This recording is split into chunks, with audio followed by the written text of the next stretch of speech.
All right, guys, so welcome back to the channel. Thank you for hanging out, spending a few moments here with me. If this is the first video that you're checking out, definitely make sure you hit that subscribe button. I really do appreciate it. The channel just surpassed 80,000 subscribers. That's a huge milestone. So really, guys, thank you so much for liking, commenting, sharing, and especially watching those ads. It really helps the channel continue pushing forward.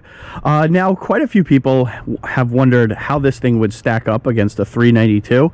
A few months back, I loaded up a video of a bolt-on Scatpack that belongs to my buddy Peter. He jumped on a dyno, and we saw about similar results.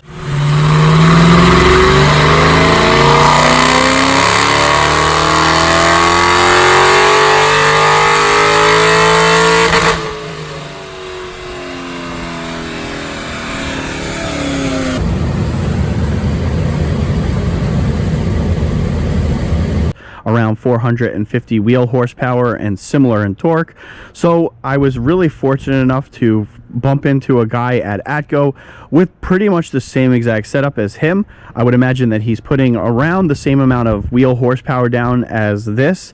He had a throttle body upgrade, long tube headers, full exhaust, skinnies in the front, with Mickey Thompson ET Streets in the back. I believe instead of the 18s that I run, he had 17s. He also had a tune on there, and I feel like I'm forgetting something, an air intake, full weight. So it's a really good comparison between this and a 392 with a bolt-on. Like I said in the past, I would imagine they're in the ballpark, and so when I was at ACO, I knew I had to get this guy and how he did. Pretty much identical, conditions to what it is that I was running. All right, guys, so we got a 392. What is it, a Scatpack? Scatpack, tune, long tube headers, ported throttle body, catback, full catback, exhaust. Skinnies in the front. What do you got in the back? Mickey Thompson's in the back. 18-inch rims. 17s. And yeah, we're gonna see what this thing is doing. So it's treating you good today? Yeah. 1184 so far. What was it? 1184. 1184. Okay. Personal best with me. That's good. Yep. Full weight too. You didn't strip anything out. No, there's nothing stripped. Okay. Most of these guys, they come with passenger seat out, back seat out, so I'll tell you, for the limited amount of modifications, I think you're doing pretty damn good. So, all right, guys, so I'm gonna get this on the quarter mile, and we'll see how it does.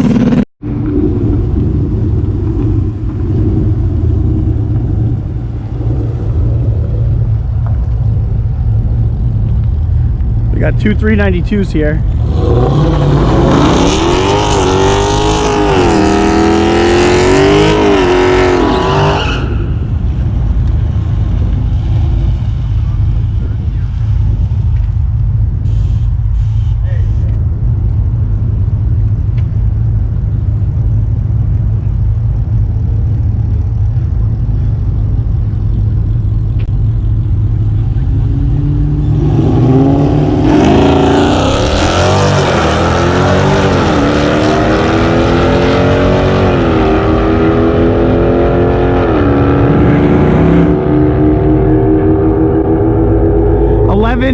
Flat, 115 mile an hour, and the other Scat was 11.7. Pretty good. So as you could see, the bolt-on Scatpack and this are pretty close, but the Scatpack still has an edge over this 397. Now, the beautiful part about the Scatpack is it does have a little bit of a higher ceiling, obviously. He didn't really invest any kind of money into that Scatpack. Some long tube headers is really the most expensive, and the catback exhaust. He has the flexibility of going with a larger stroker kit, a 426, a 440, and really just, breaking into those 10s and flirting with 9s and so on and so on. But I'm really happy with the way that this thing performed at the drag strip. I think there's still a little bit left on the table. I still think that this thing can hit that 11.8, 11.7 range. And to me, it's a forced air engine, unlike the Scatpack, which is, you know, something that runs a much higher compression and is just a better engine if you're going to stay naturally aspirated. So, you know, the Scatpack would have to invest quite a bit of money in order to prep that engine for forced air, similar to what it is that I did. So again, you know, this has forced air cam in there, much lower compression than the Scatpack, and it, you know, it holds its own.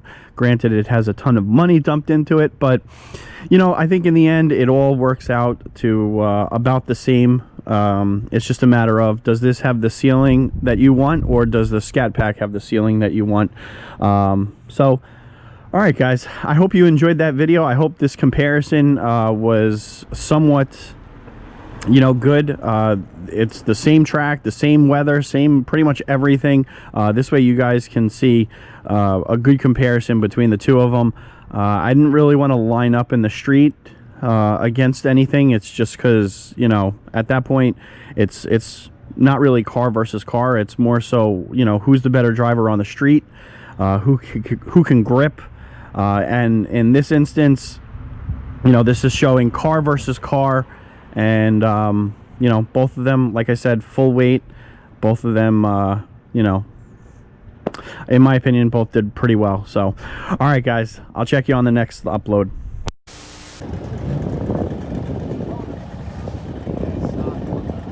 I guess they're heating the tires up like that work.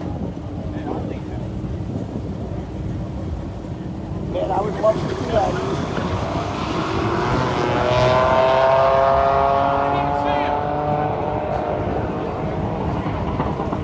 Alright, so this Daytona is bone stock. That Mustang, I know for a fact, is bone stock. So we're gonna see who puts up a better.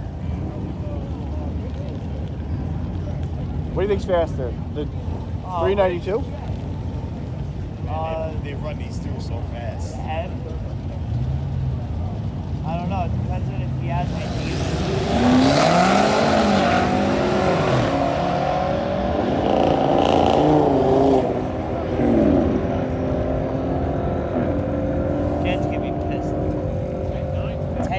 For the fucking Beamer. 12.45. Nice. Okay.